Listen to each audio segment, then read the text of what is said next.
اعوذ باللہ من الشیطان اللعین الرجیم بسم اللہ الرحمن الرحیم اللہم صلی علی محمد وعلی محمد وعجل فرجہم۔ جہان علم سٹی آف نالج اکیڈمی سے آپ کی بیبی جان آپ سے مخاطب ہیں۔ السلام علیکم ورحمۃ اللہ وبرکاتہ۔ ہم آپ کو شادی کی رکاوٹوں کے بارے میں بتا رہے تھے۔ اب جو ہمارے زمانے کی ایک بہت بری چیز جو شادی میں سب سے بڑی رکاوٹ ہے وہ ہے جہیز کی رسم، یعنی وہ جہیز جو خلاف شرع ہے، یعنی وہ جہیز جو فضول خرچی میں شامل ہے، جو شادیوں میں رکاوٹ بھی بنتا ہے۔ نتیجہ یہ نکلتا ہے کہ بیٹی کی عمر 30 سال ہو چکی مگر باپ شادی نہیں کر سکتا، جیسے کہ ہم نے پہلے بھی کہا، کیونکہ باپ اتنا جہیز ہی مہیا نہیں کر سکتا جتنا جہیز اس کے ہمسائے کی بیٹی لے گئی ہے۔ باپ محسوس کرتا ہے کہ اس کی بیٹی عمر کے 20ویں سال میں ہے اور خواستگاری کے لیے لوگ بار بار آتے ہیں، لیکن وہ ہمیشہ معذرت کر دیتا ہے، سوچتا ہے اگر ہاں کہے گا تو اتنا جہیز کہاں سے دے گا۔ اب تو اس حالت میں کہ کم سے کم جہیز بھی مہیا نہیں کر سکتا۔ جہیز ہونا چاہیے مگر کتنا اور کیا چیز؟ ایسا جہیز کہ جس کو اگر خود دے سکتا ہو تو خود دے دے، اگر خود نہیں دے سکتا تو حکومت اسلامی کو چاہیے کہ وہ دے دے، اگر حکومت اسلامی بھی نہ دے سکے تو پھر تمام لوگوں پر، تمام معاشرے پر یہ لازم ہے کہ اس بچی کو جہیز مہیا کریں۔ جو کچھ ضروریات زندگی میں سے ہے وہی جہیز ہے جو پیغمبر نے حضرت فاطمہ الزہرا کو دیا تھا، اور یہ بھی آپ کو پتہ ہے، اور بار بار ہم مجلسوں میں پڑھتے ہیں اور لوگ سنتے ہیں اور واہ واہ کرتے ہیں اور خوش ہوتے ہیں اور درود بھیجتے ہیں، لیکن خود عمل نہیں کرتے۔ جب جناب فاطمہ الزہرا کی شادی طے ہو گئی، پیغمبر اکرم صلی اللہ علیہ وآلہ وسلم نے 2 مردوں اور 1 خاتون کو جہیز تیار کرنے کے لیے بازار بھیجا، اور پیسہ کون سا تھا؟ جو کہ مولا کائنات نے ذرا بھیج کے ادا کیا تھا۔ وہ 17 چیزیں لے کر آئے جو مجموعاً 63 درہم کی مالیت کی تھیں۔ اس وقت سکہ صرف درہم کی شکل میں تھا۔ ان 17 چیزوں میں سے ایک چادر تھی، چادریں نہیں تھیں، ایک چادر تھی، نہ ایسی چادر کہ جس کے پہننے کی وجہ سے خاتون کا لباس نمایاں ہو رہا ہو یا جسم نمایاں ہو رہا۔ علاوہ ایک برقع، ایک قمیض، یہ پیرہن بھی جناب فاطمہ زہرا نے فقیر کو دے دیا، اور انہی پرانے کپڑوں کے ساتھ جو روزانہ پہنتی تھی چلی آئیں۔ صبح باپ آئے اور پوچھا، اے فاطمہ تمہارا پیراہن کہاں ہے؟ یہ تو تم پرانے کپڑے پہنے ہوئے ہو۔ جواب دیا، راہ خدا میں دے دی۔ رسول خدا نے پوچھا، اے فاطمہ تم نے پرانی چادر کیوں نہیں دی؟ اب آپ کا جواب سنیے جو اللہ تعالیٰ قرآن حکیم میں کہتے ہیں۔ آپ نے ارشاد فرمایا، خداوند عالم فرماتا ہے جب میری راہ میں دیتے ہو تو وہی دو جس کو تم پسند کرتے ہو، لہٰذا میں نے اپنے نئے پیراہن کو راہ خدا میں دے دیا۔ ایک گوسفند کا چمڑا فرش کے طور پر تھا، ایک جوڑا رضائی تھا، لیکن اس میں بھی روئی کے بجائے خرما کے چھلکے تھے، کچھ مٹی کے پیالے، ایک مٹی کا کوزہ، مٹی کا ایک بڑا کوزہ۔ جہیز اتنی مقدار کا تھا کہ جب پیغمبر اکرم نے جہیز کی طرف دیکھا تو آنکھوں میں آنسو آ گئے۔ کیا شان تھی والدہ فاطمہ الزہرا جناب خدیجہ الکبریٰ، یاد آ گئی ہوں گی بی بی۔ لیکن جہیز دیکھا تو پروردگار عالم کا شکر ادا کیا اور بارگاہ رب العزت میں پیغمبر اکرم نے دعا کی، خدایا تو اس جہیز کو مبارک قرار دے کہ جو زیادہ تر مٹی کا ہے۔ اور پروردگار عالم نے اس جہیز کو کتنا مبارک قرار دیا کہ ان کی نسلیں بھی سیراب ہو گئیں۔ آج بھی ان کی نسل پردہ غیب سے ہماری ہدایت کر رہی ہے، اور امام دیکھ رہے ہوں گے کہ ہم کس طرح سے اپنے پیسے کو لٹا رہے ہیں۔ جس پیسے میں ایک نہیں 10 شادیاں ہو سکتی ہیں وہ ہم ایک بیٹی کے لیے کرتے ہیں، اور وہ بھی خدا نخواستہ سال 2 سال بعد بچہ لے کے گھر آ جاتی ہے۔ تو جیسے پیغمبر اکرم نے کہا کہ جہیز کم ہو، لیکن اللہ سے جب دعا کی تو ایسی کی کہ اس کو مبارک قرار دے دینا، جو اور اللہ نے مبارک قرار دیا۔ اب کیسی مصیبت ہے اس معاشرے میں کہ دلہن کے لیے ایک بڑا بکسہ خریدا جاتا ہے اور اگر وہ جہیز سے پر ہو جائے تو وہ لڑکی کی ماں کے لیے تو گویا قبر کی رات ہوتی ہے، اور دوسری طرف جب ہم نظر کرتے ہیں تو داماد کی ماں جب دیکھتی ہے کہ دلہن کا بکسا بھرا ہوا نہیں ہے تو واویلا مچاتی ہے، شور مچاتی ہے۔ بعض اوقات بات یہاں تک پہنچ جاتی ہے کہ جہیز کو واپس کر دیتے ہیں۔ یہی وجہ ہے کہ بیٹی 30 سال کی عمر تک شوہر کے گھر جانے سے قاصر رہتی ہے۔ اہل خیر حضرات سے ہم بھی درخواست کرتے ہیں کہ آپ جہیز دیں، لیکن مصیبت کے لیے نہیں۔ کسی زمانے میں freezer, washing machine, T V, fridge اس طرح کی دوسری چیزیں نہیں ہوا کرتی تھیں، لیکن کسی ایک نے ایک چیز ایجاد کی تو دوسرے نے دوسری، اور مصیبتوں کا اضافہ کر دیا۔ اب تو اتنی مصیبتیں پیدا ہو گئی ہیں کہ آدمی شادی کے بارے میں سوچتا ہی نہیں ہے۔ آپ جہیز دیں لیکن لڑکی کو داماد کے یہاں روانہ کرنے کے بعد پوشیدہ طور پر کسی کو پتہ نہ چلے ایک دکان اس کے نام الاٹ کر دیں، اس کو کوئی چھوٹا سا فلیٹ دے دیں جس میں وہ سکون و عافیت کے ساتھ رہ سکے اگر آپ کے پاس پیسہ ہے۔ لیکن خدا کے لیے یہ مصیبتیں معاشرے میں پیدا نہ کریں، یعنی آپ ایسے کام نہ کریں کہ جس کی وجہ سے غریب اور فقیر کی بیٹی پوری عمر کے لیے گھر میں رہ جائے، وہ بھی شوہر کا گھر دیکھ سکے۔ اگر اس کی بیٹی کی شادی نہ ہو تو یہ خلاف شرع کام ہے، اور یہ جہیز جو آپ اتنی مقدار میں دیتے ہیں آپ خیال کرتے ہیں کہ اچھا ہے، جبکہ اچھا اور مبارک نہیں ہے، خصوصاً اس میں جب کہ دلہن بخیل بھی ہو، اور یہ عموماً ہوتا ہے کہ وہ ہاتھ نہیں لگانے دیتی، کوئی بھی اس کے مال و اسباب کو ہاتھ نہیں لگا سکتا، اور استعمال جو ہوتے ہیں وہ وہی شوہر کے گھر کے پرانے برتن استعمال ہوتے ہیں۔ اگر کوئی ہاتھ لگانے کی کوشش کرے تو ادھر سے چیخنے لگتی ہے، وہ چاہتی ہے کہ جہیز 100 سال تک آثار قدیمہ میں شمار ہو کے بھی رکھا رہے لیکن یوز نہ ہو وہ۔ تو اب دیکھیے اس کا فائدہ کیا ہے اس جہیز کا۔ چھٹی مصیبت کیا ہے؟ چھٹی مصیبت جو ہے وہ مکان ہے۔ آج کل ہماری حالت یہ ہے کہ شہر سے دیہاتوں تک یہ مرض پھیل چکا ہے کہ لوگ بہن، بھائی، باپ، بیٹا آپس میں مل جل کر بیٹھنے کو تیار ہی نہیں ہے۔ بہو ساس کے ساتھ اور ساس بہو کے ساتھ زندگی گزارنے کو تیار نہیں۔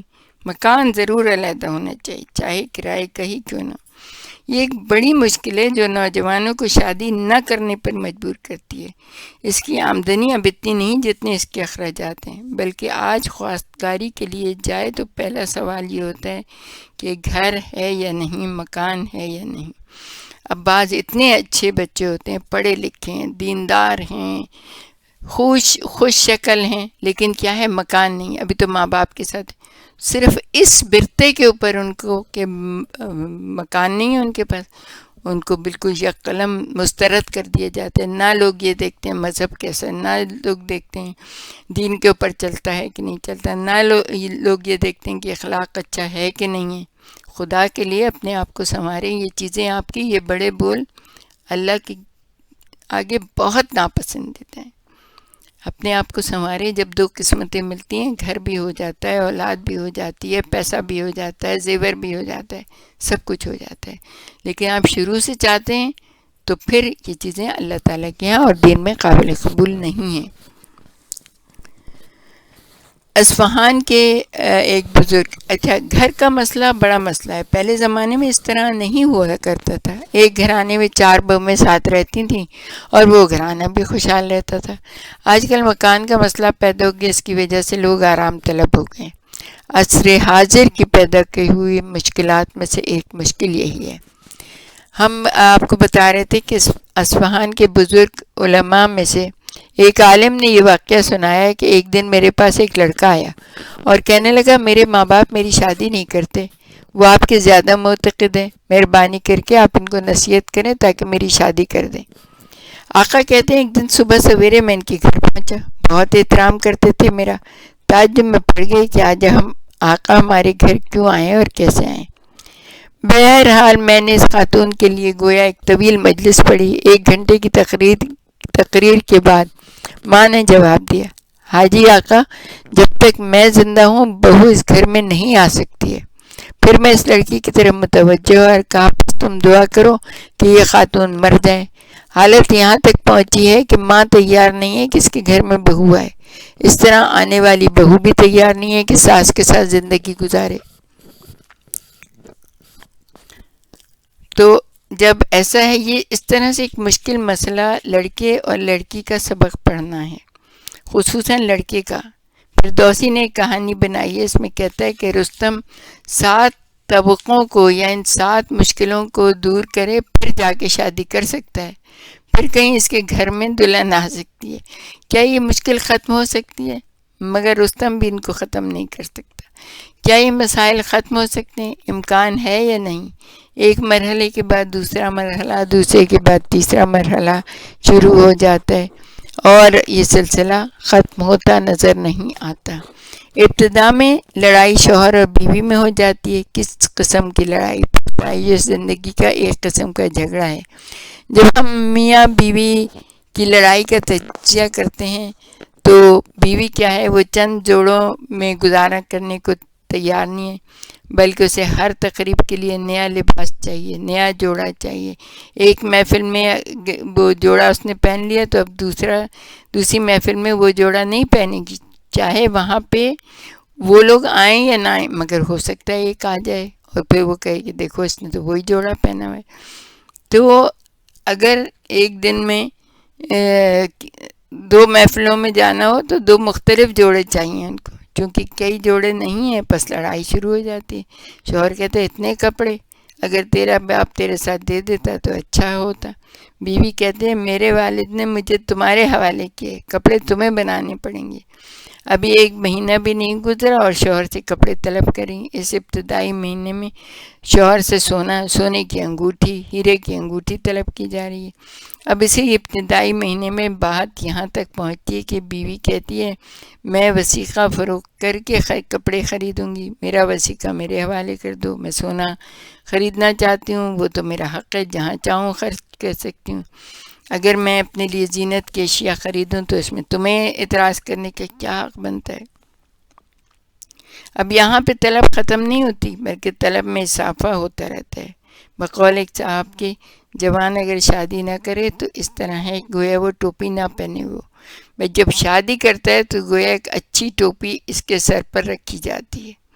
مگر ہماری روزمرہ کی زندگی اس حد تک پہنچی ہے کہ اگر کوئی شادی نہ کرے تو وہ یہ سمجھتا ہے کہ میرے سر پہ ایک عجیب مصیبت آئی ہوئی ہے، یعنی اگر کوئی شادی کرے تو وہ یہ سمجھتا ہے کہ میرے سر پر ایک عجیب طرح کی مصیبت آئی ہوئی ہے۔ اب کہنے لگتا ہے اے کاش میں شادی نہ کرتا، اے کاش میں شادی نہ کرتا۔ یہ گویا کہ ہماری پیدا کی ہوئی معاشرتی مصیبتیں ہیں جو معاشرے کے لیے کینسر کی حیثیت رکھتی ہیں۔ ان کا علاج آسان ہے، قرآن مجید کی 1-2 آیات ہیں، اگر معاشرہ ان پر عمل پیرا ہو جائے تو پھر اس کینسر سے نجات حاصل کرنا بہت آسان ہے۔ ان مصیبتوں سے نجات حاصل کی جا سکتی ہے۔ سورہ فرقان آیت نمبر 63 اور 63 سے 67، یعنی یہ خدائے رحمان کے خاص بندے تو وہ ہیں جو زمین پر فروتنی کے ساتھ چلتے ہیں، اور جب جاہل ان سے جہالت کی بات کرتے ہیں تو کہتے ہیں تم سلامت رہو، اور وہ لوگ کہ جب خرچ کرتے ہیں تو نہ فضول خرچی کرتے ہیں نہ تنگی کرتے ہیں، ان کا خرچ اوسط درجے کا رہتا ہے۔ یعنی مومن وہ ہے جو خرچ کرتا ہے تو اسراف نہیں کرتا، پرتعیش زندگی نہیں گزارتا۔ وَكَانَ بَيْنَ ذَلِكَ قَوَامًا، اگر انسان فضول خرچی سے کنارہ کشی اختیار کرے، اگر انسان پرتعیش زندگی سے بچے تو پھر انسان ان مصیبتوں سے بچ سکتا ہے، ان مصیبتوں سے نکل سکتا ہے۔ یہاں تک کہ ایک جوان اپنی تعلیم رکھتے ہوئے بھی شادی کر سکتا ہے۔ عام طور پر ایک پڑھنے والا جوان شادی نہیں کر سکتا، اس لیے کہ معاشرے میں مصیبتیں زیادہ ہیں، معاشرے کو اسراف اور دوسری قسم کے امراض نے گھیر رکھا ہے۔ اگر اسراف نہ ہو، فضول خرچی نہ ہو، میانہ روی کی زندگی گزرے تو وہ یونیورسٹی بھی جا سکتا ہے اور شادی بھی کر سکتا ہے۔ ہمارے ساتھ ہی رہیے گا، ہم آپ کو اس کے بارے میں اور بھی بہت ساری باتیں بتائیں گے، لیکن پلیز ان چیزوں کے اوپر غور و فکر کریں اور معاشرے میں دیکھیں کہ کون دیندار شخص ہے، کون اچھا ہے، کون جو ہے نا آپ کی بیٹی کو خوش رکھ سکے گا، اور اللہ پہ بھروسہ کر کے اپنے بچوں کی شادی کریں۔